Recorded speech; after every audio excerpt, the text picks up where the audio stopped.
I don't even think I had $300, so I thought it was really important. The first thing I do was go down to the pawn shop and buy a gold chain. Of course. Seems logical.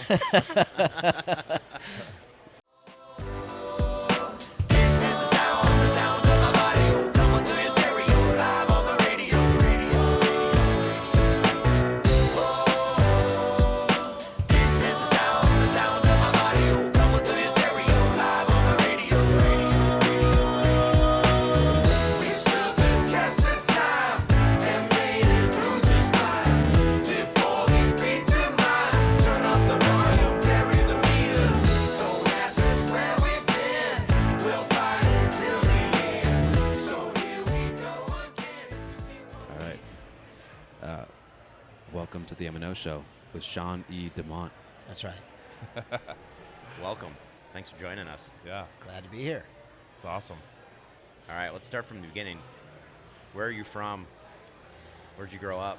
Originally Torrance, Okay. and then I lived on Highland and Fountain when I was a little kid. And my adopted dad was going to film school at UCLA. And then my mom was like working in different banks and stuff. I think she worked on Wilshire and Crenshaw at that bank. There was a bank there. And then they got a divorce, and we didn't have any money. We were like flat broke. And then she was from Ohio originally, so they moved. Her brothers lived in Florida.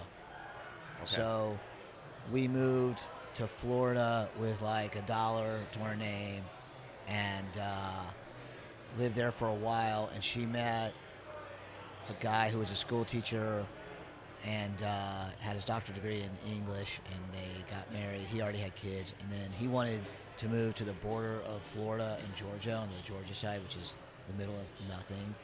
Right. So I unwillingly, as a little baby, moved there with my mom, and then they got married, and I lived there a while. And then when I was a teenager, I moved back in with my original dad in South Central.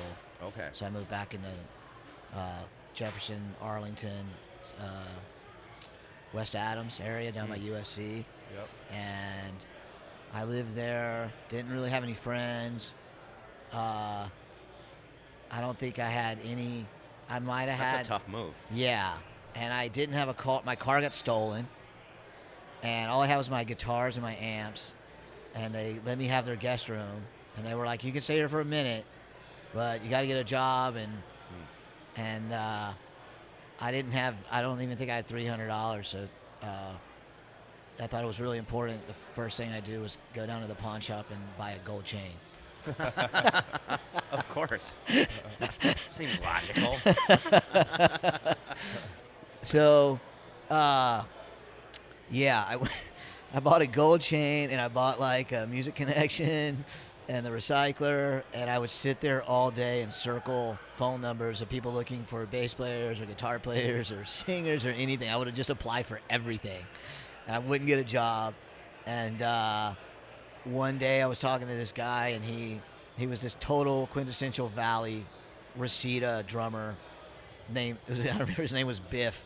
Oh, damn. Hawaiian shirt, the whole deal. It was like total Spicoli, right? And he's like, "Dude, there's a party in Reseda." And I had them drop me off with a 12-pack, and I just walked around this party, and I met this girl who I was like 18, she was like 26, and she like told me I could move in with her. And I moved in onto her couch, immediately met her within a week. I got all my shit in her living room. I'm living with this girl I just met on her sofa, and turns out she was one of the biggest cocaine dealers in Los Angeles, and I didn't know that. Oh my gosh. And she was part of this whole cartel of coke dealers, and it was during the hair metal era, so we had all these hair metal rock stars in our living room all the time. Oh wow. And then everyone got arrested. I didn't get arrested, but she fled to New York, and I had to move out of there, and that's kind of where the journey started. I just started like crashing on people's sofas and stuff, and crazy.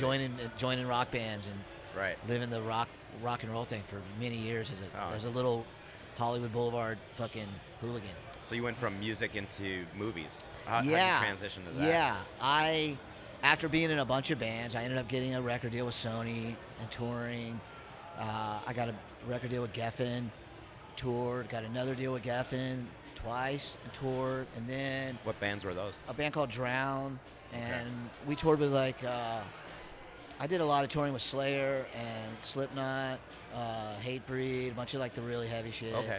Toured with Big Audio Dynamite. What years were This was that? like 92 to like 2000. Okay. It's probably 3-4 bands that had deals, and you get signed to get dropped, you get signed to get dropped, you know. And I was able to get on MTV a few times. I got a dose of some arenas playing with Slipknot, you know, opening. Oh, that's cool.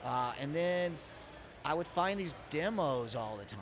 I'd be the guy backstage at some festival putting away my guitar, and there's always a dude in a bigger band coming to me saying, hey, what about this pub deal? Should I do this merch deal? Everyone's always asking me what I think about their contract. I don't know why, but people were always bringing me demos, and because I guess I was networking a lot.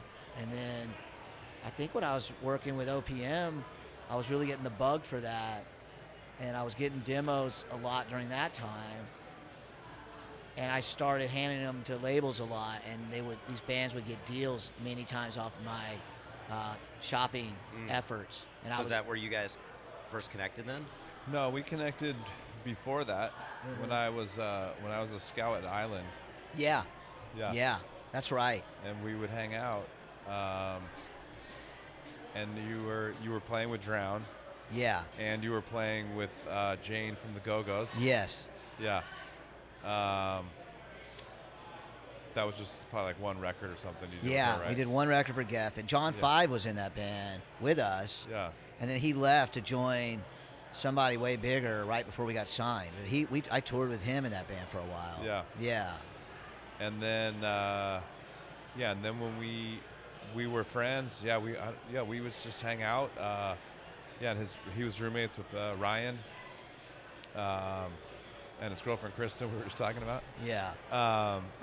And then I remembered going over to their house one day, and I had the demo, having his half pipe demo, and I was like, I played it for him. He's like, "Oh, you fucking asshole! You're gonna get a record deal." I remember that. Yeah, it was such a no-brainer. Yeah. Like, oh, Really? Yeah, You thought it was a no-brainer? Yeah, it's just you'd be deaf to not know that was gonna work. Yeah. And then you know, we kind of worked it out, worked the deal, and then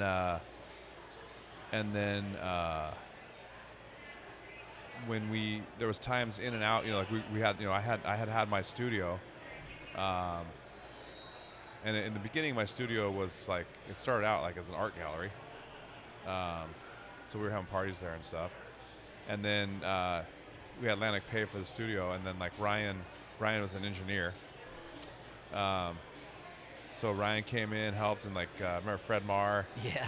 Fred Marr, they basically, Fred Marr was the drummer for Scritti Politti, if you remember that band.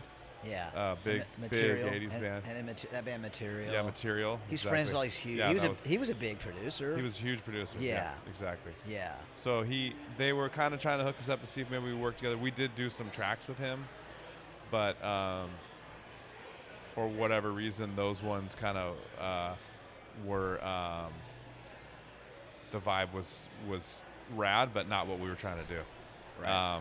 But he basically was like the consultant for the label to, like, you know, buy all what gear we're gonna get, and then he kind of hooked up Ryan, and Ryan was very green at that time as an engineer or whatever, but we were like, he never used Pro Tools before. We're like, we're getting Pro Tools, figure it out. Yeah. And we just started going. Which was like really punk rock of you to do.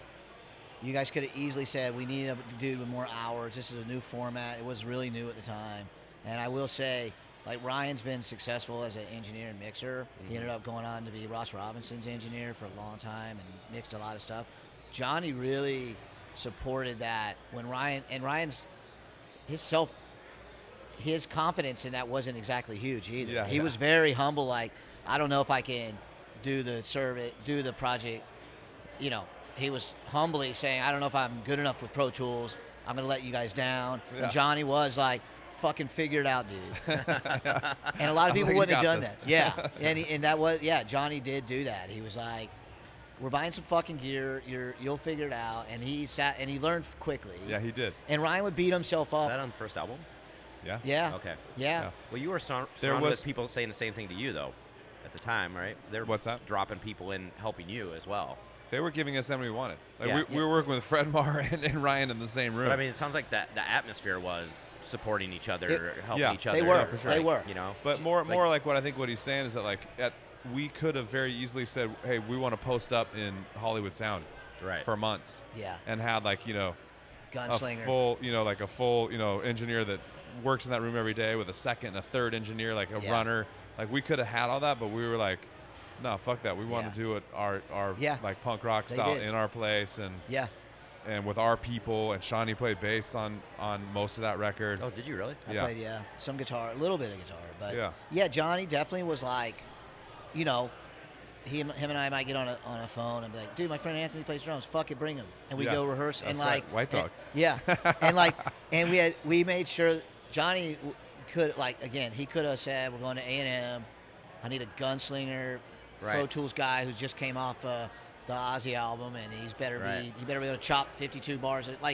And to Johnny's credit, it was very like he would push back on the label if they wanted to get generic with their call this guy and you're doing this, and Johnny was very supportive of like this guy's gonna come rap. My buddy from high school is gonna come rap on this song because he's dope, and I said he's dope, and I just know he's dope, and that's what we're doing, and he didn't go for who's hot this week that's also on Atlantic to get the Right. generic cameo from this person on it was very like he definitely had an idea, and it was grassroots, and yeah, for sure, 100%. Yeah, and then they ended up taking us out to New York for a little bit, but we had spent that time there doing that, and then we went to New York, and like the whole time we were in New York, it was them trying to force us into that shit. That's when we met Patterson, which we've talked about, and I was like, we're like, fuck this, we're going back, and then we did go back, doing it your way. Yeah. Yeah. And then we brought in like Shawnee brought in Jack from Psycho Realm, Yeah. which we did Chucha with, and then Yeah. That's right. yeah, like you said, White Dog played drums on a bunch of stuff. Yeah. Yeah, it was just like the crew, like it Yeah. was just the people that were like cool to us, not to whatever. Yeah, we were able to get like those Motley guys and Angelo from Fishbone. Yeah. Which Fishbone was not like Was Molotov did they do something? Molotov? Weren't they from like South America or Central America, or I could be fucking that up. Wasn't that a band that we were trying to bring in to do? No, we were trying to bring in that band called Titan Okay. from Mexico City. Yeah. All right. Yeah. Fuck, I can't remember. I think we're doing a bunch of. That's how we met like those Somali guys and stuff. Was through that. Molotov was definitely part of that circle or whatever, but I don't remember specifically. I just remember there was like a wish list. Yeah. And I thought for some reason I couldn't Dude, remember. we got DJ Swamp. Yes. DJ Swamp was like on all the cuts. Like he was like, Yeah. if you knew about like DJs, which like major labels didn't give a shit about whatever, but he was like, And he he was like he was two-time world champion. Yeah. And he was Beck's dude. DMC champion. Yep, exactly. And he was really gnarly. Yeah, he was a gnarly dude. Like I can't remember. Gnarly in what way? Like I think He like was like he would scratch or something and then break the record and pull up his shirt and like cut himself Yeah. and do really fucking weird shit. Yeah. And he was very dark. And Yeah. he was in Beck's group Yeah. Oh, and wow. Beck But was Beck wanted him because he was the dopest DJ because he had on the planet. he had the title Yeah. like twice. Yeah. But then he would do fucking. Patterson bring him in because he was just on Vultures. I think around I that knew time, him. right? It I might think- have been you. Yeah, it might have been like the Florida Connect or something. Okay. I knew him Yeah. from somebody, from Ross Yeah. Robinson. Oh, from Ross. Yep. Yeah. Yeah. Yes, that was it. His real name was Ron. And Yeah. he would send me these fucking. And he would be he's in like all the Beck videos and shit. Yeah. Okay. But he's like, he looks like he's straight out of a horror movie. Yeah. You he know? was way into horror. Yeah. His demo tapes or his solo shit always looked like some fucking metal, dark, fucking Yeah, weird yeah. ass All shit. his music was. Yeah, And you're like, dude, you're in Beck. Yeah. But which makes it even Well, radder you know- for Beck, Beck has there's a dark tone Yeah. to some of his stuff. I could It's see that. underneath. It feels a little Yeah. Yeah. depressed. Right. Yeah. brilliant music, but Yeah. there's a little like thread of Yeah. darkness, I think, in his Yeah. music. I think. But also too, like we were partying. Yeah. We were Oh my god. we were going pretty hard Dude, we in the were paint hard. in that studio for that record. Like Right. Hard. yeah. Yeah. Like we were getting like I remember like when we buy weed, it was like I would use it as a pillow and sleep on the couch. Like Dude, you know. cases and cases of malt liquor. yeah, just No water allowed. No water allowed in the studio. yeah, And no. yeah. copious amounts of coke. Yeah. Crazy yeah. shit. You would it definitely would have rivaled like a Motley Crue Yeah. session in the 80s for sure. It was just like tons of drugs, tons and tons of beer, Tons of girls, girls, lots of girls, lots liquor, of strippers, some shady, crazy girls. really shady dudes Yep. coming by the spot.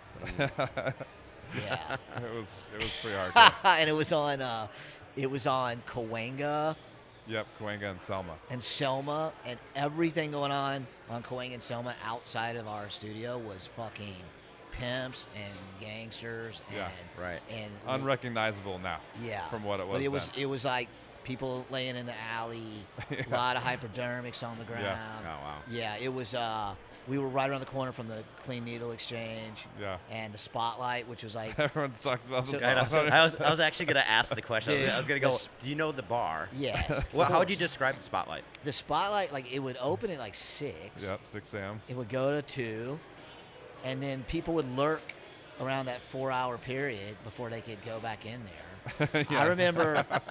I remember me and my friends randomly sometimes going in the Spotlight, just like we're going in, just fucking Like a mission. we're going in and getting drinks. We give no fucks. We're doing it. What was it like in there? It was like, you know what, you know, from the outside you're like, God, it's like what was the rumors like when you got out of jail? That was kind of a spot to go. That was the like when you got released, you went to the Spotlight, Right. and it was a guy bar, right? It was Yeah. like it was a gay bar, Yeah. and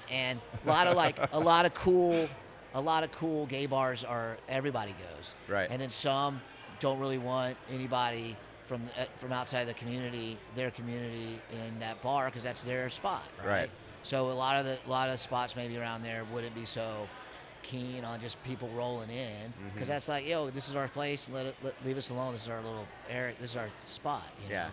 But You guys me, had that. me and my friends are so open-minded. We give a fuck about nothing. Right. And ever. And, I never went in there. Yeah, we went that in there. whole time. We I went in lived there. We went in there a couple times Yeah. and just like, you know, shot of tequila. Yeah. No, it's funny. I think it's come up 3 times. I think on the show. Yeah. And every time people describe it, like twice was described exactly the same. Yeah. It's a gay bar for ex-convicts. Ex-con Yeah. gay bar. It wasn't a West Hollywood expensive, No. fluffy, like nice ass gay bar. Yeah. It was a fucking hardcore, like you just got out of jail. No, there was That's like where you go. some transvestite prostitutes that all moved in upstairs from us because they were pulling, you know, Johns out of that bar. Yeah, it was like a premeditated business Yeah. inside of a business. You remember Torrance? Yes. Yeah, there was this guy Torrance, and he was like a homeless guy. He was like a close to 7 foot tall African American guy, and he would, if it was raining, he'd be out there with an umbrella, and he would walk people to their cars for Yeah, tips so or whatever. nice. And he would stand out in front of was it the Burgundy Room? Is that what it's called? Yeah, Yeah, the Burgundy Room. yeah. He would just stand out in front of there, and he would just sing on the street. People would tip him, you know. He had this amazing baritone. It's funny, we were talking about baritones yesterday. The gnarliest baritone voice I've ever heard in Dude. my life. Really? Lurch from Munster. Yeah. And so we grabbed him one time, Absolutely. brought him in with Fred Marr, Yeah. and had him sing on a record. Yeah. That record Oh, never, really? Yeah. Yeah. Dude, Johnny gave no fucks. He was just like, that dude's got a cool voice. We should get him on a song. We'll have him do something. Yeah. And then he would just That's go funny. fucking reel him in there. And I'm getting waves, sorry. so he would go just, if Johnny was into it and it felt good, Right. just They go come for in. it. You're on my album. Come on in. I have to ask this question now. On Stash Up, the Jane's Addiction bass line, Yeah. was that a That was the sample. that was sample? I was going to ask if Yeah. you had played that because I was No. I was Didn't trying to play play that that one day. It's so fast. I'm like, could you play that?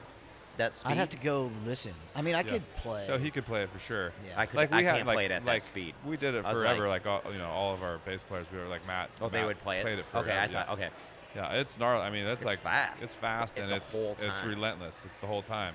Right. You that's like it? Like we do like little remixes that It's have the like little coming down reggae the mountain bass yeah, line. yeah. Yeah. But on the The guitar part coming on up. that's really easy. The little slides. Yeah. It's real fun. I Yeah. remember learning how to play that. I think I played the harmonics on Reality Check Okay. and bass. You played bass on Reality Check for sure. Yeah. That's but you. I think those high guitar harmonics. Yeah. I think that's me. I think so. You probably played bass on Dealer Man. I think I wrote the bass line and then someone else played it because I was we gone. went. Yeah, because no, I think we went and redid it in New York. Yes. Yeah.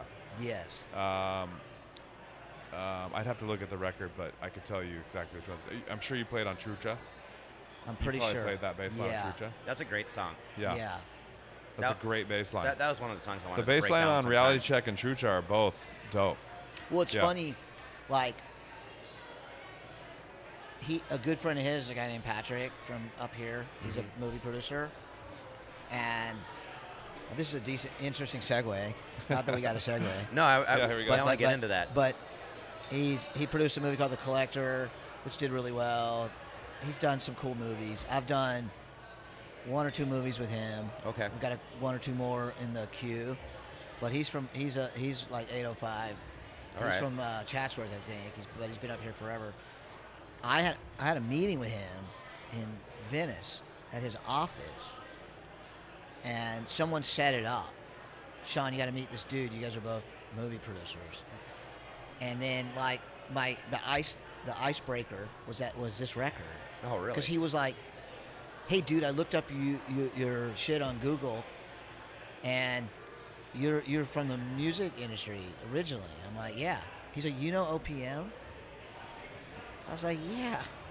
I'm like, "You know," he's like, "We know them." I'm like, "Fuck, I tell you about them. You don't tell me." Do you know? Yeah. He's like. I tell you, dude. You don't tell me. He grew up with Brady. I think they're Yeah. maybe even related. And he said that. And I was like, "What?"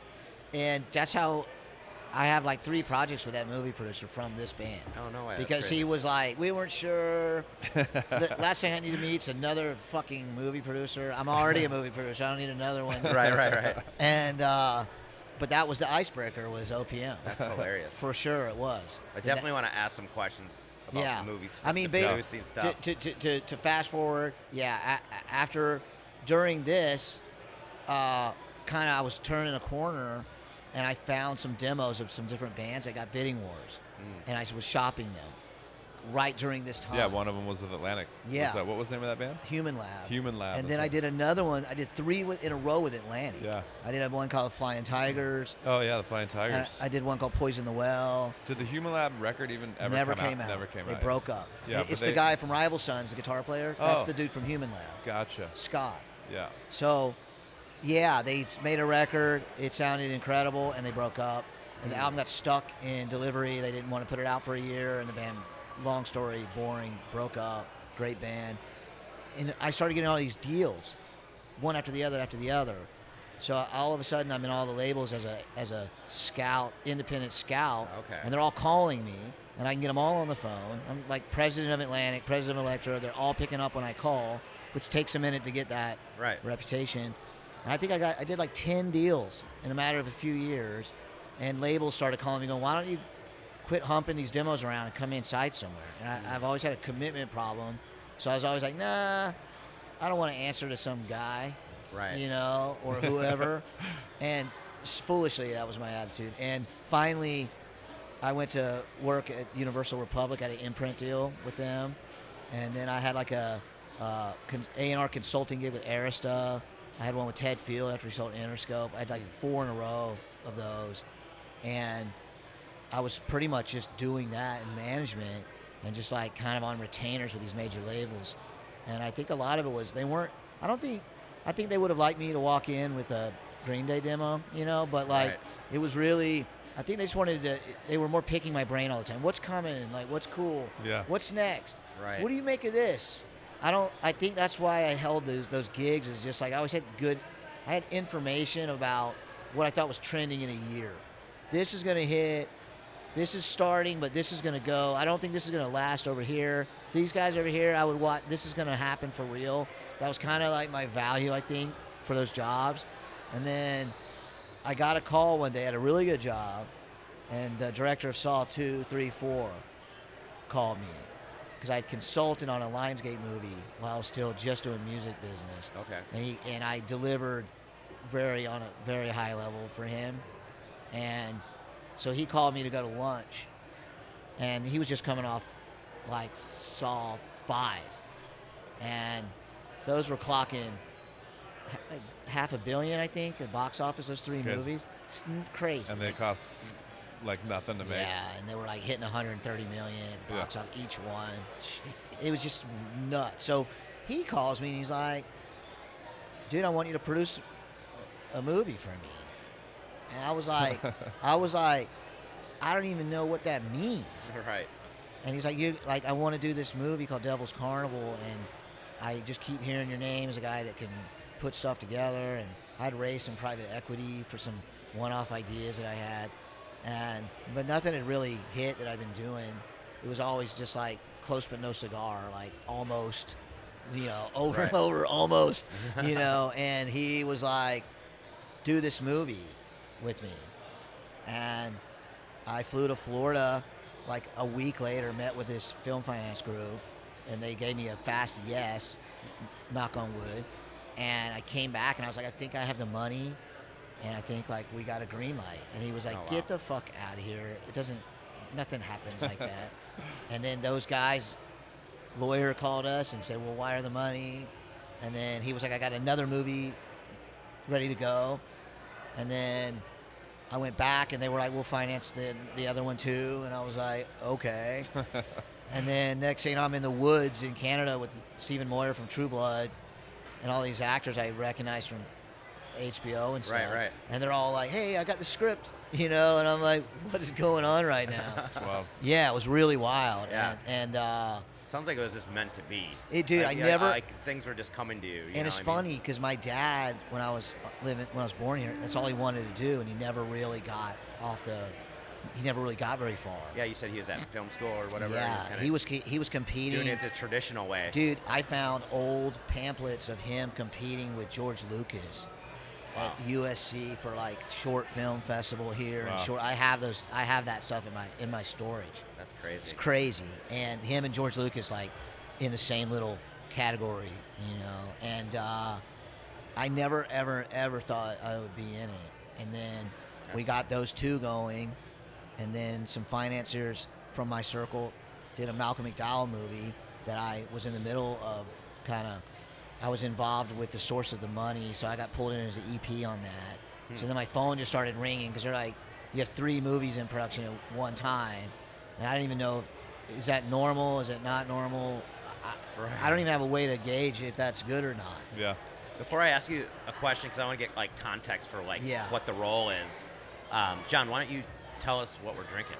Oh, okay. We usually do beer. Yeah, we usually do beer, but tonight we we're usually doing. say, we're let's doing drink some beer, but you need to come up with a new tagline when we drink wine.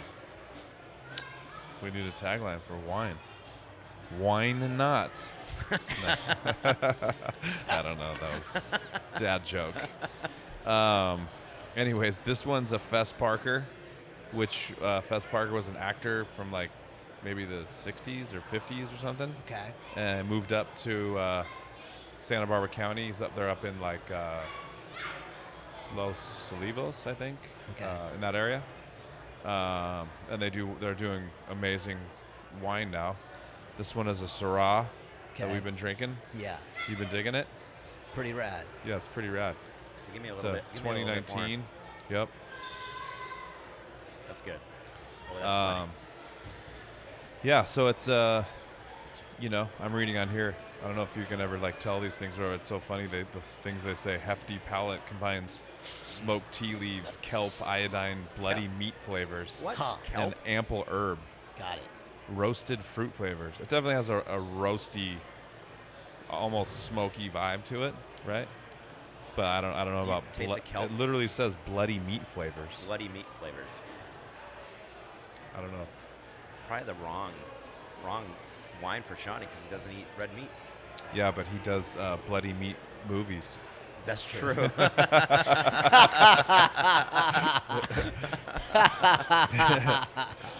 It's got some cedar and tobacco, wildflowers, mint spices, What, it's still going? leather, melded together in a powerful Syrah. Well, they weren't messing Yeah, around. they are not. That's a long description. That's a lot of stuff. It is tasty though. I It like is really good. They're definitely one of the best up there in that valley. Did you show the label to the camera, or did we already spin it on the turntable? Give it to your single. Kind of hold it back some more so it can be in focus. Oh, like where my Kiss face it. would be. Yeah, exactly. Yeah, kiss it. There you go. Sound like I was like hazing Directing you. a porn. Kiss hazing you. Kiss it. Yeah. Soft. Well, that brings us. So we usually play a game. Okay. And we don't have a game. Yeah, we don't have a But I wine. have an idea of something that would be kind of fun. I think. Yeah. I think we would at least amuse Josh, which is always important on this show. So just looking at John and looking at me, and forget that you even know John, and you've been in movies a long time now. Tell us what character each one of us would play in what type of movie by just looking at our face. And forget you know him, because I think that would really change the game. Start with John, please. Huh. Dude, I think you'd go in the Stitches, dude. Yeah? The upcoming Stitches movie. It's fucking cool ass. It's the Stitches is a gang in our Night of the Cadillacs universe, and it's like it's the West Coast. It's the scrappy white boy. culture. Scrappy white boy. The scrappy white boy culture. Yeah. Not in the Sons of Anarchy way, but in a surf skate, like fucking coast moto. Moto, like motorcycle? Yeah, like moto. dirt. Yeah. Dirt. Fucking surf. Fucking. Yeah. It's that I'd say Central Cal out to OC, Riverside. It's like we have a writer and creators like building this like scrappy white boy gang. Yeah. I see it. And That's me. that's Johnny. me to a What would T. you That's call Johnny him? all day. They're What- called the Stitches. What would you call John in this? Oh, if the he was character? in it, yeah. What his character name would be? Is there one in here? He'd be Handsome Johnny. Handsome Johnny. Do we have a brass knuckles? Johnny's smoother than that. Johnny's not brass. Look at knuckles. this. Oh, you're wearing it. I'm wearing it right Yeah. now. We have a Went right to the ad. we have a chin strap. We have a Chin strap. Remember Yep. chin strap? We have a brass knuckles. We have a handsome Todd. We got a guy called Crooks. It's that. Yeah, dude. It's Yeah, that. look at these characters. Oh yeah. All right, what about Jeff? Could he be in the Stitches movie too? Would he play a Jeff. character? Be honest. Jeff. Be honest. There's an adult bookstore in one of the scenes. All right. I could see you being the night manager. Nice. Perfect. I'm sure I'd die. Does he die? That was fucked up, dude. Come on, I was trying to be funny. Does he die? Photoshop Does he Jeff. die in the Does scene? he die? He It could. gets robbed, unfortunately. Yeah. Okay. And you die at the end. My wife was in a movie called Horror House. Horror House. No. Horror House. That's hard to say. Yeah. One more time. Horror House. Horror house? Horror Spell it, House. please. And she did play the character that eventually went down in the basement to figure out what that sound was. Oh Okay. man, Never goes well for that that person. does not go well. No. That doesn't I think it was kind of a Yeah. mock Yeah, kind of horror movie, yeah. but yeah. No, and I want to It say wasn't like her Tommy Lee Jones and Jessica Lange role when she was 14, but That's a good role. yeah. that's a good role. Talking about that was interesting because you mentioned that band like getting stuck in it not coming out. When Anna was in that film, she played 14-year-old daughter of Tommy Lee and Jessica Lange, Okay. and Orion Pictures went bankrupt. Wow. Oh, And that damn. movie came out 4 years later, and Jessica Lange still won Best Actress. Anna won an award, and I forgot the other person that was the Yeah. daughter won an award too, but Yeah. totally screwed up her career because she 4 years wasn't later. 14 anymore. Right. She was 18, and the year later she had a kid. Right. So, That's but crazy. I'd never thought of like other industries like art or like a production getting like stalled out. Oh, it happens all the time. All They do day. it. They do it on purpose a lot of times. Yeah. It's usually for a reason. Well, a lot of cases they'll stall one out because they don't want to compete with a heavy release schedule of somebody else, or there can be a financial problem with the movie not being finished, or there's a fucking copyright chain of title back behind the scenes legal rub, and there's a lien on the movie and it's stuck in court. I mean, none of that's fun to talk about, but those are real things that sink movies, or the company got bought by another company and everything got put on hold. Just The like lead actor accidentally shoots the actress. Yeah. I mean, there's Too a soon. menu of things that can derail a fucking movie, man. Yeah. Yeah. So I wanted to get into the financing. So my background is in tech and venture capital. Yeah. But I was just curious, like, as an executive producer, you're typically the one that's, like, securing the financing, Some right? of the time, yeah. And like, what are the kind of personas of the people But you're that... more the producer than the executive Yeah, producer, I right? mean, it depends. There's certain projects where there's producers attached, right? Yeah. And it's like that thing's on the runway, and it's going. Okay. And then maybe there's some missing elements, and maybe those elements could actually keep the movie from actually going, or the movie's probably going to go in some form or another. Those elements are very meaningful. I have a few scenarios where maybe I've come in to help secure some financing that wasn't there. Maybe the movie would have still gone or not. A lot of times they won't. They won't go without you. So, Right. you know, those EP credits are meaningful. Sometimes maybe a director falls out or a key. So the job of the producer is just like the wrangle everything together. The producer, I mean, I have projects where it's like, man, I came up with the idea. I wrote it on a fucking napkin. I hired a writer. He turned my idea into a real idea, and a screenplay. Then I gotta go find a director, and then once the director's on, then I gotta go find the actual money, which is really hard, really hard. You collect things. And then you start putting it all together, and it's just like 500 things can go wrong along the way. Right. Everyone's kind of not everyone. There's a lot of douchey people you meet on the way that try to just rob the budget blind. You got to defend the budget at all times because everyone's trying to gouge you for something. Okay. Not everyone, but plenty of people. And just getting it from here to here, you would think, well, it's all about the movie and the talent.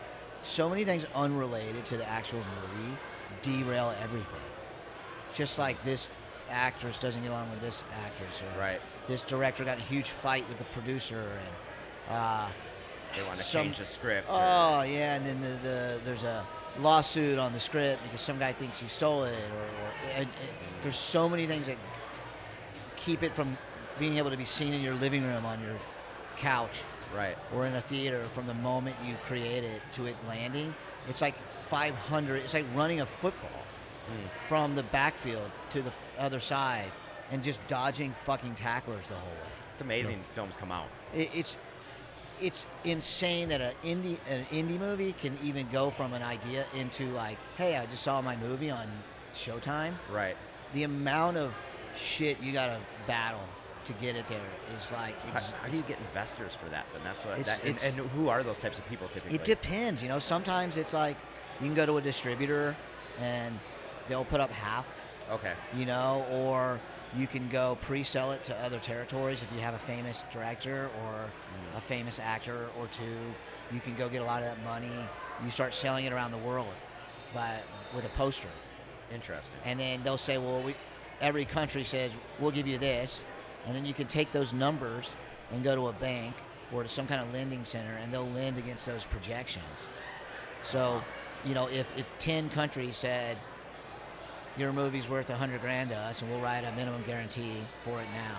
You take those things, are called MGs, to a bank, City National Bank or whatever, and talk to a film finance department, and they'll put money up against those MGs in many cases. You got to go to a bonding company. You have to usually find what is called a gap, so there's money missing. You might have 80% of the money, and then there's an equity component that's missing. Because you've like borrowed against a tax credit, you've borrowed against foreign sales, you might even borrow against a domestic sale, and then there's usually a few $100K that's needed in hard equity, and then you know, can fly around the world and try to find that person who will come in with that risk capital. Doesn't seem like you could teach someone to do that type of job. It's rough. Yeah. I've done it many times. Every time we get one made, you're just like, I can't even believe it. And then when you get the money and you start to shoot it, because it's so hard to raise the money. You finally get the money from some angel, saves your ass, and just has in the movie. Yeah, that's what I was and wondering then if there was some 400 individuals. people get in the way of you and your happiness. Yeah, I was gonna say, like you said earlier, like it was like meant to be for whatever, for Shawnee to do whatever, however you put it, whatever. But definitely, it makes a lot of sense that you're in this position. It's always been like he's someone who's always been like able to connect these random pieces to make things go together. Always been about networking. He has obviously a huge network of people, which that's invaluable in something like that, whatever, because you're always like you said, the most random thing in the world is going to come up and be like, how the hell are we going to fix this? And then it's just like he's just the kind of guy's like, oh dude, I know this guy, and it could be the most random thing on the planet or whatever, and he's got a fix for it, so I mean, it took me years to understand what that was called, and that's called producing. Right. But I didn't know that. So for years and years and years and years, I'd walk into a office with some people, and somebody'd be like, dude, Shawnee knows all these people. Dude, what do you, like, Shawnee, tell them what you do. Like, what is it, like, technically, what is it you do? Right. I can't tell you how many hundreds of living rooms I walked in. Like, Shawnee's got this guy. And Yeah. Like, tell him what, like, tell my friend here what you do. I remember one of my favorite stories about you is we were hanging out one time. We're like, dude, we got to go. My buddy Ross Robinson is producing a record Yeah. down in Malibu. We drove down. I think maybe it might have been you, me, and Ryan. And we drove up there, and it's like, man, he's got these crazy kids. There's like 10 kids. They're from fucking Iowa. There's these they just love Maiden. They're just metal kids, And we went up there, and they're just, just literally like these kids they're just straight from Iowa, Right. just they look like they just went to the mall in Iowa and picked up 10 kids, and they're doing this just like brutal metal record, and a couple of them jumped in the car with us. We drove down the hill. Yeah. I don't remember what we were doing, go get beer or something, and then whatever, like 2 years later or whatever, fucking Slipknot. No way. Yeah.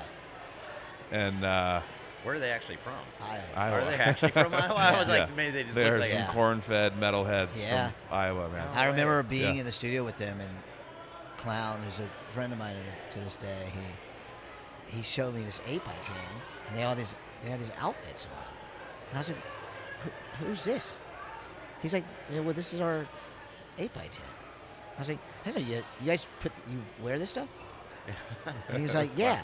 Clown outfits? I was like, I didn't know that the whole time. I'd been in the studio with him for weeks. I was Ross's I was like his assistant. Yeah. Not like an assistant engineer, just like his general assistant. Right. And I was getting them, like, I got those guys endorsements, guitar endorsements. No one knew they were.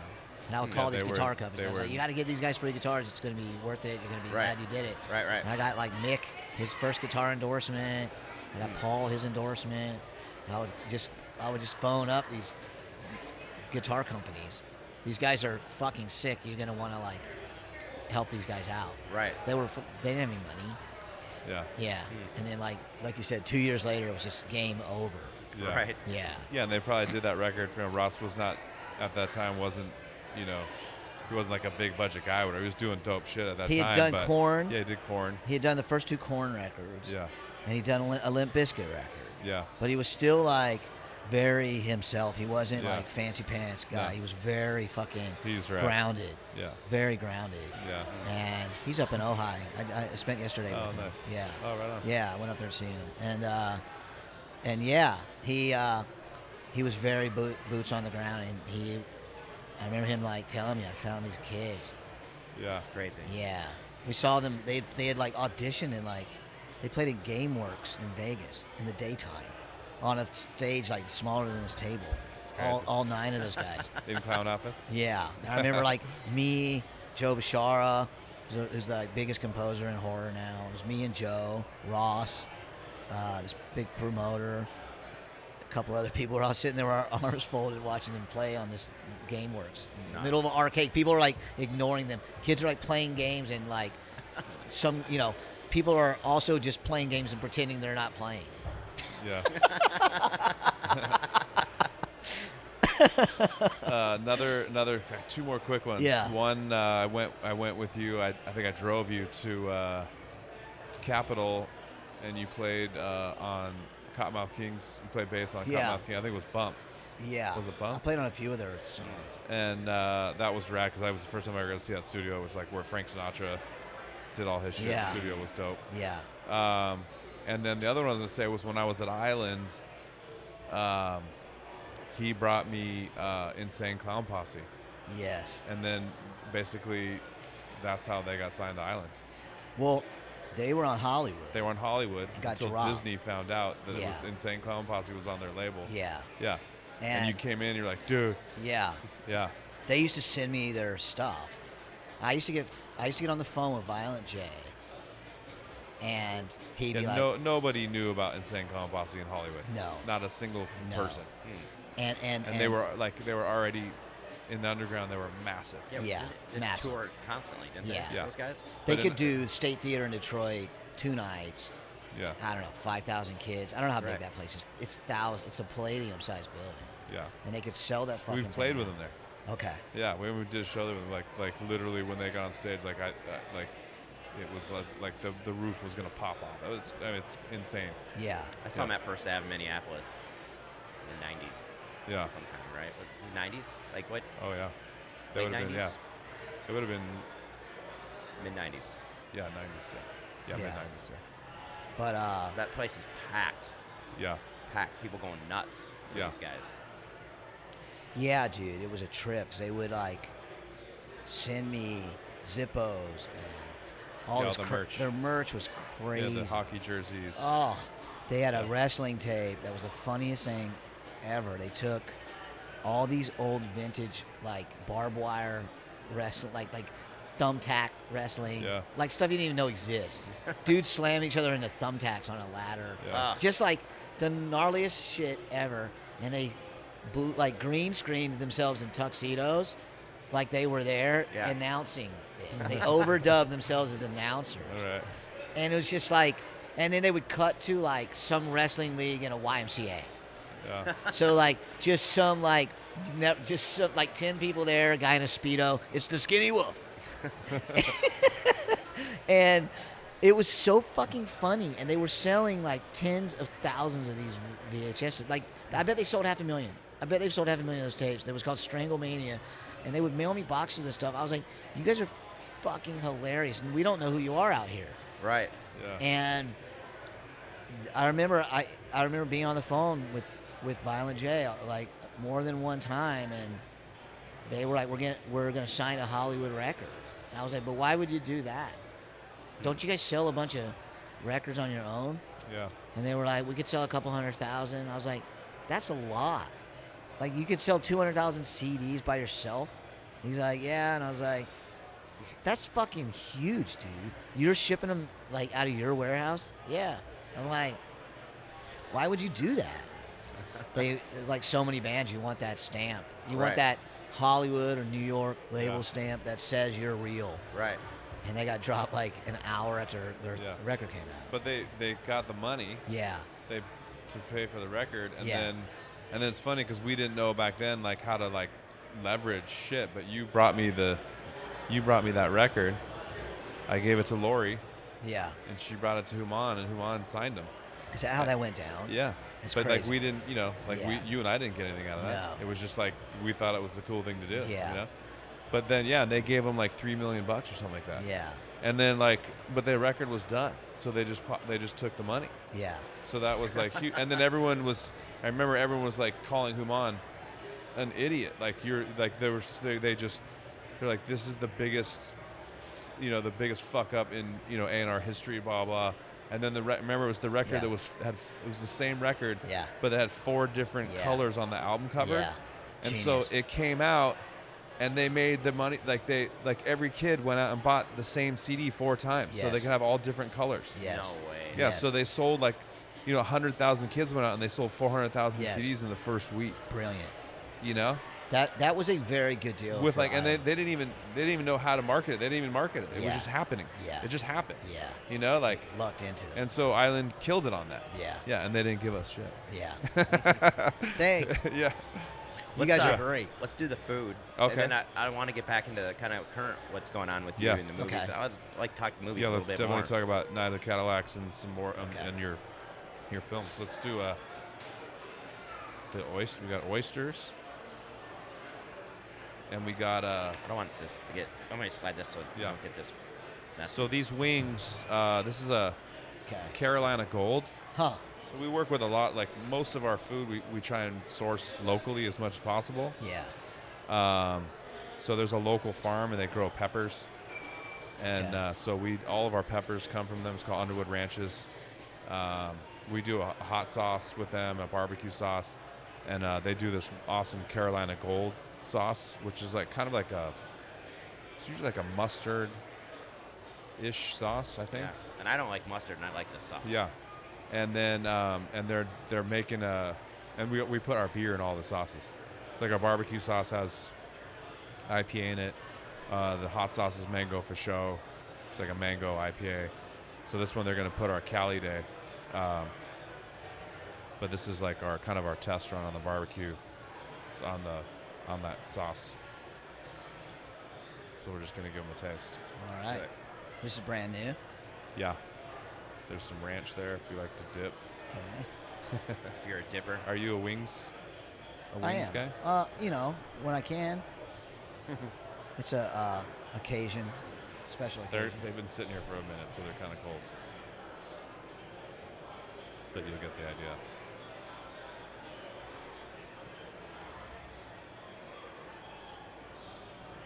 Let's try a different wine too while we're at it. Okay. This is Tooth and Nail. They're also Central Coast. We sell a lot of wine, Really? a lot of Tooth and Nail wine. These guys. Okay. Let me get here. Finish that. Okay. I guess with wine, right? Doesn't matter as much as a blend, but That's cool artwork. yeah, that's our That's what I thought too. Yeah. It's a sweet label. our friend Hal from Ether. Shout out Hal.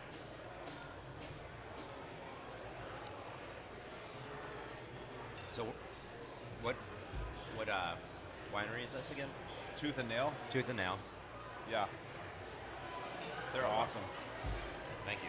I should have pulled something up on these guys and be more educated. This one is actually a Tribe Called Quest inspired label too. Okay. We just did a Tribe Called Quest label. So Tooth and Nail, they're in Paso Robles. Okay. Flew under the moniker Tolliver Ranch Winery. Tolliver Ranch brands. Let's Let's see if you can pull let's see out if the we can- notes that they're, and then if I can find it. Tastes like a bright summer day down by the shore. Jeff's also proven tone deaf though at some point, so I'm not sure if he's picking up notes that easily. Ouch. Sorry, I had to- was tone deaf when I was in the 4th grade. Came up last night. When I was in elementary school, they had us take a test to see if we should play an instrument or not. Okay. And I failed the test, and they said, "Nah, you shouldn't play an instrument ever. Don't ever do anything." Okay. And so then I said I still wanted to play music. I really wanted to play guitar, and they didn't have that, obviously. And so they said, you can play an instrument, but everybody basically gets to choose their instruments first, and whatever's left over, you get to play. What? And yeah, and then I ended up playing the baritone and sax, which wasn't really fun. I walked to school, and I carried that thing back and forth until I did one band concert. I got done. I walked up to my parents, and I said, can I quit now? That was the first thing I said to them. They're like, sure, go ahead. We don't care. But, That's a crummy thing to tell a kid. Yeah. You Right. can't fucking play guitar. yeah, and the test was they would just play notes. And this is part of the test I remember. They played notes, and you'd have to say, is that higher or lower or whatever, back, bump, bump, bump. And yeah, I tested. I did test out. It sounds like you. Yeah, I mean, that would be tough to do for me now. You know what I mean? Like, Yeah. I feel like I would be able to do that, but still, it's hard. Like, if like, especially if it's not like consecutive. Like, if you played like, a C and an F, like, would you be able to tell which one was, My wife has a Higher. really crazy ear. Like, she Yeah. can hear it and go, okay, sing harmony. And she's like, oh, we're playing, singing a fifth, and she'll sing it. Yeah. And our daughter, Juliet, the other day, the hot tub was running. It was making a note. And I said to Anna, I'm like, what note do you think that is? And she's like, and I tried to do it based on the guitar. I was trying to think, what low E, you know, I was trying to figure it out. Juliet nailed it. Wow. Out of nowhere, like she's like, crazy. yeah. So we'll have to check her. All right, out. so did you guys get any? Give me some. What do you think on this? All right. I mean, if you could even tell me. So this is a blend.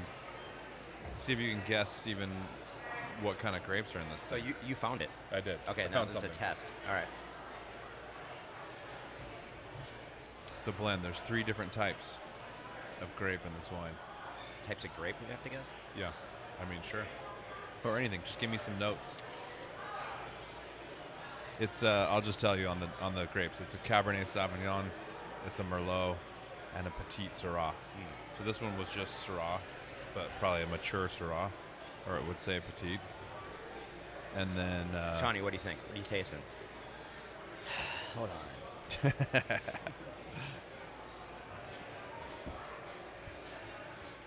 Definitely taste those grapes. That's like a really not a very sophisticated. There's grapes in it's there. funny for because sure. they're grapes, but then they're always there's this is basically saying there's 3 other fruits that are not grape that it's saying it Cherry. tastes like. Cherry. Cherry. Okay. Ding ding ding. That's one. Orange. Orange. Yeah, I was gonna say orange too. It doesn't say orange, but I Is believe it a you. citrus? No, not citrus. I would have said that. The two. We both said orange at the same time. Okay, there's 2 remaining fruits and a spice. And I'm sorry. So both of the fruits are berries. Nutmeg. I'm obviously going with Close. the spice. Close. Cinnamon. And then 2 berries.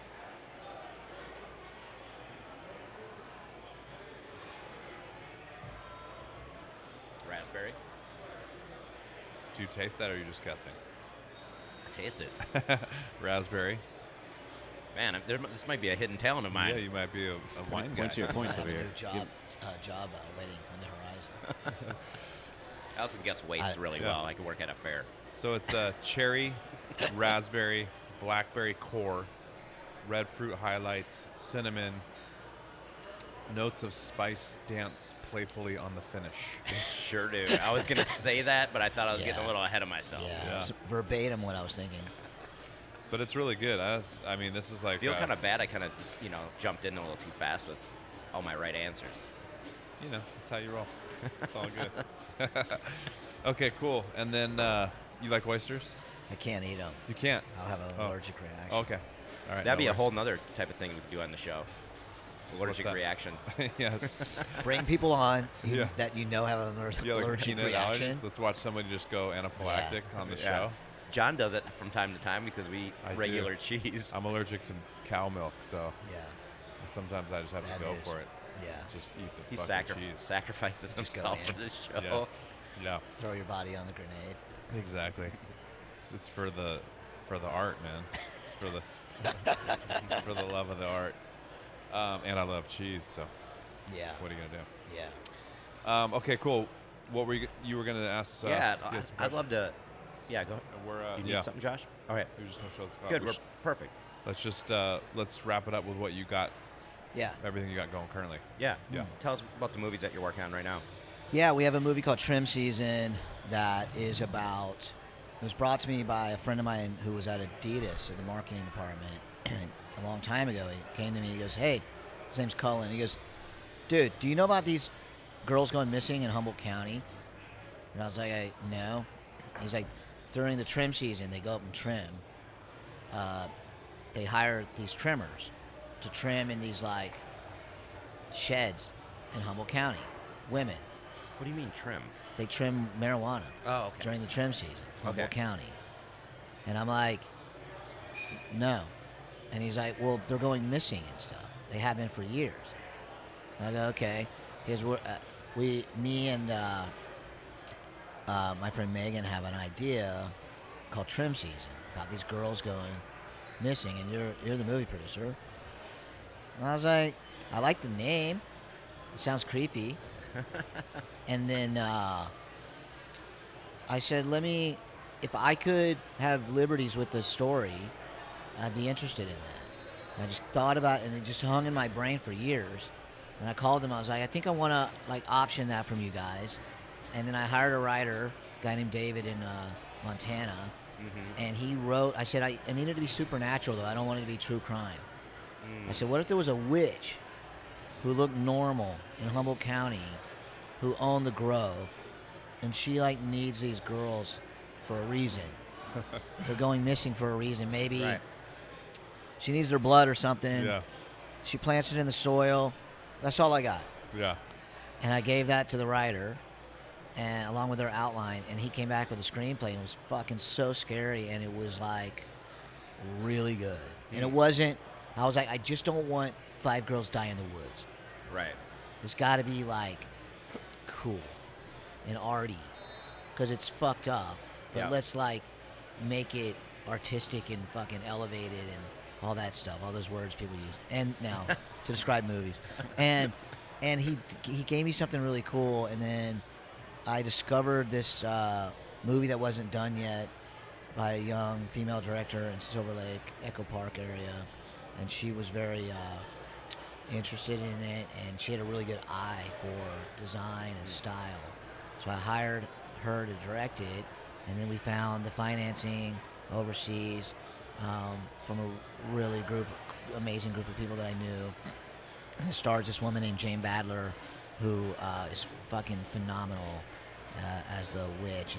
The cast is amazing. And we shot it in Utah with a million obstacles. There was fires.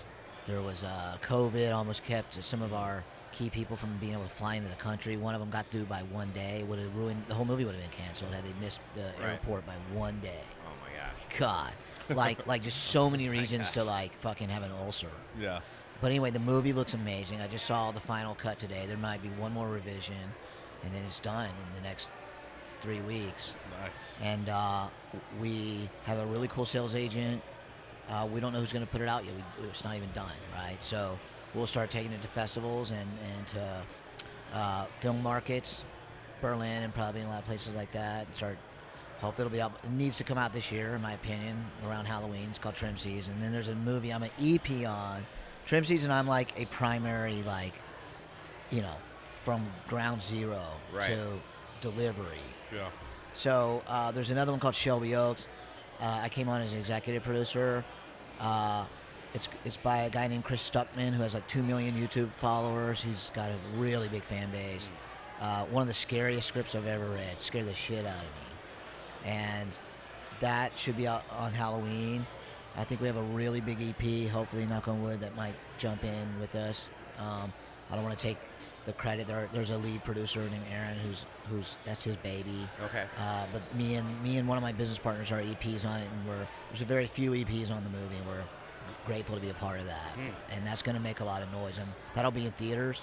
Nice. So that'll probably, I think, be one of the bigger movies I've had my name on. What was the name of that one? It's called Shelby Oaks. Shelby Oaks. Shelby Oaks. Yeah, it's been mentioned in Deadline Hollywood like 4 times already. Nice. It's not even done. So that's going to make a lot of noise. That's so awesome. those are the two. We had one come out a few months back called Old Man with Stephen Lane from Don't Breathe and Avatar. That's on AMC Plus now. And then we had one this time last year come out on Hulu called The Free Fall. Patrick Rosati is a producer on it. And that one was, if you have Hulu, The Free Fall is a really cool movie. It's been out a year. And then the thing I'm really excited about too, really, is we have a project which is rival. It's Warriors meets Lost Boys, and it's rival supernatural gangs.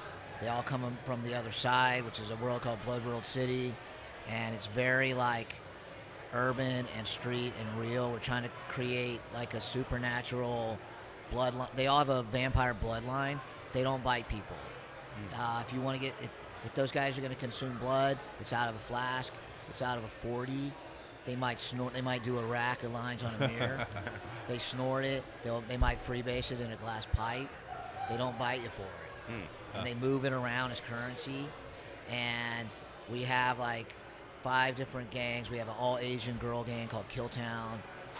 We have an all-Latina girl gang called Lipstick Clica. all these gangs have 3-part comic book series being written separately. We have a really... Is that the same connection with this? Yeah, so this is Night of the Cadillacs. It's called Origins.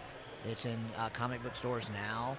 And it's really the backstory of who all these gangs are, who the characters, where they come from. Okay. It's a specialty magazine special edition that got released. And all of And you our... said your company does this. Yeah. What's the company? The company's called Execution Posse. Okay. And we are published by Scout Comics. Okay. And all of our graphic novels go through Simon & Schuster. And then all of our comic books go through Lunar and Diamond. So if you're a publisher, you either go through Lunar, Diamond, or Lunar and Diamond, and Simon & Schuster. So we Okay. have like nationwide publishing, and this is our baby. And the thing we're excited about now is one of our gangs is called the Stitches. And like I was saying earlier, You said John would be yeah, it's very like West Coast surf punk, skate, moto, you know, and it's like we're hiring a writer now to start the 3-part comic book series. Hopefully it'll be out by Halloween. And then the idea though is to start creating the movie, and we'd like to shoot the movie this year. All right. Nice. It's a little ambitious, but we plan on hopefully shooting in the summer. Do you need a guy to play janitor at the bookstore in We that do, movie? yeah. Okay. So And Handsome Johnny. we need Handsome What's Johnny. that? Yeah, we do. You got to get me in there. We do. Okay. We need to start thinking about some marketing crossover Yeah. right now with some of this. We Yeah. should start branding some of your stuff. When I Let's die, do it. I'm going to be drinking Tarantula Hill beer. Yeah. Perfect. Yeah, But dude, I want it to be this one, this one piece on here. You know, I want that to be the Yeah. beer, the can of. yeah. So, no, Johnny, we gotta cross. Yeah. You're so on brand with our brand, it's not even funny. Yeah. We're let's on do brand it. together. Yeah, so we are. We gotta like do some cool shit. No, it's cool, man. From where we came from those days, just Yeah. running amok in Hollywood to Yeah. here, man. I'm so happy for you and all your success, man. It's It's a grind. Same It's here. dude. amazing, Look man. at this incredible facility. I just can't. Before we close it out, Words. we do this one piece on the podcast. Yeah. It's called Tool, Theory of Overall Logic. And basically, thinking back, like, what are one of those tools in your toolbox that you've learned over the years? And all the people that we have on here kind of take different paths to what they're doing, right? Than the kind of the standard path. Yeah. And For sure. the idea of like what kind of lesson have you learned over the years if you're looking back that and maybe a different way to say is like what would you like to tell that 18-year-old Shawnee? You know, dude, I think it's like I've made a bunch of mistakes for sure, but it's like one thing I'm proud of is like I don't know what's the saying. If you can't do it right, do it anyway. You know, and it's like I really feel like people sit around with all these ideas in their head. You know, I never wanted to be the dude at the bar, the local at the bar, telling my friend about a thing I should have did. Yeah. Or one day I'm going to do this thing. Right. You know what I mean? We all know that culture, right? yeah. And I've taken a lot of lumps. You know, Johnny's taking some lumps for sure. And it's just like, I would say, you know, if you have an idea, if there's 5 people sitting in a room and there's a canvas on the wall that's blank and there's some paintbrushes, someone just get off the fucking sofa, dip the brush, and just like draw one line, a blue line on the fucking canvas, and then the next guy will get up and go, you know, if you do a green and crisscross it and Right. go in the downward direction, it looks like a triangle. Well, you know, triangle, if you like, and then you've started, Right. Yeah. and then you start. I call it peeling the onion. You know, it's like I think that's the key is like, you know, I've got buddies that just don't move it forward. I have friends I go, dude, you're a real pro, a procrastinator. Yeah. And it's like just you got to peel the onion. Go grab it. It's got 80 layers of shit you don't want to eat on the top, and just start peeling it off. You have to start, Right. or you'll wake up and be 80. Yeah. Yeah. And I think that's my advice to anyone is like, just if it starts on a napkin with a Sharpie, a pencil, and a blank piece of paper on the back of a fucking menu, just Yeah. start and just get it started. Sound advice. Yeah, That's rad, man. Yeah. yeah, Cheers. yeah. Cheers, man. Thank you for Yeah. joining us. Yeah, thanks for having me, man. It's been a fucking hoot.